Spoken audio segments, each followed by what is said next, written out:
ਉਹ ਨੂਰੀ ਦੇ ਹੱਥੀ ਨਾ ਪੈ ਜਾਵੇ।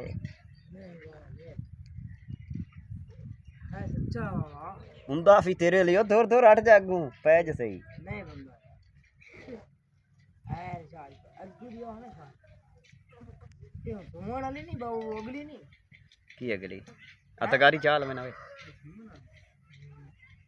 ਜਟਾਲ ਇਹ ਅੰਡੇ ਦਿੰਦੇ ਇਹ ਅੰਡੇ ਦਿੰਦੇ ਹਲਾ ਇਹ ਵਿੱਚੋਂ ਆਜ ਨਿਕਲੀ ਵੇਖੀ ਸਫਾਈ ਕੀਤੀ ਹੈ ਤੇ ਉਹਨਾਂ ਨਿਕਲਿਆ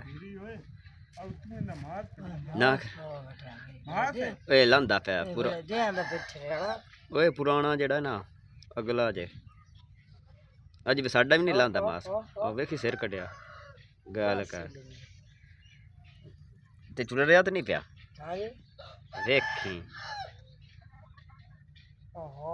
ਉਹ ਅਗਲਾ ਧੁੱਪ ਸੇਕਦਾ ਪਿਆ ਹੈ।